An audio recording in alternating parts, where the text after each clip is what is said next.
വിശുദ്ധ പൗലോസ്ലീഹ ഫിലിപ്പിയർക്ക് എഴുതിയ ലേഖനം 3-ാം അധ്യായം 12-ാം വാക്യം മനോഹരമായ വചനമാണ്.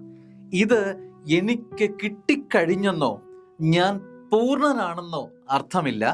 ഇത് സ്വന്തമാക്കാൻ വേണ്ടി ഞാൻ തീവ്രമായി പരിശ്രമിക്കുകയാണ്. യേശു ക്രിസ്തു എന്നെ സ്വന്തമാക്കിയിരിക്കുന്നു. സ്നേഹമുള്ളവരെ, ഇവിടെ പൗലോസ്ലീഹ പറയുകയാണ്, ഞാൻ പൂർണ്ണനായെന്ന് അർത്ഥമില്ല. ഞാൻ ഈശോയുടെ എല്ലാമാണ്, മൊത്തം കൈകാര്യം ചെയ്യുന്ന ആളാണ് എന്നൊരു ധാരണയും ആർക്കും വേണ്ട. എന്നാൽ ഞാൻ ഇത് സ്വന്തമാക്കാൻ വേണ്ടി ഞാൻ തീവ്രമായി പരിശ്രമിക്കുകയാണ്. ഈശോയിലേക്ക് അടുക്കാൻ വേണ്ടിയിട്ടുള്ള എൻ്റെ പരിശ്രമം തീവ്രമാണ്.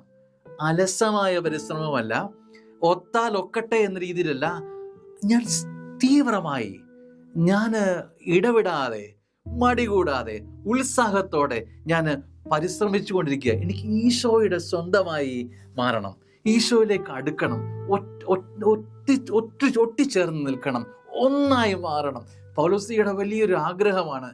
ഈശോയ്ക്കെതിരെ നിന്നവരാണെന്ന് ഓർക്കണം, ഈശോയ്ക്കെതിരെ സംസാരിച്ചവരാണെന്ന് ഓർക്കണം, ഈശോയ്ക്കെതിരെ എന്തൊക്കെ ചെയ്യാൻ പറ്റുമോ അതൊക്കെ ചെയ്ത വ്യക്തിയാണ് ആര്? പൗലോസ്ലീഹ.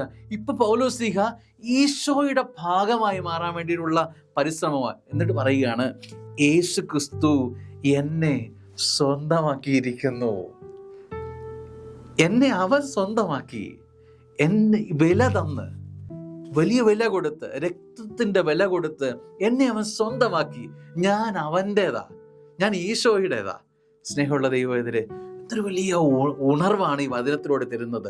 പൗലോസ്ലീഹ പറയുകയാണ്, ഞാനിപ്പോ അവൻ്റെതാ. സ്നേഹമുള്ള ദൈവത്തിലെ, നീ ആരുടേതാണ്?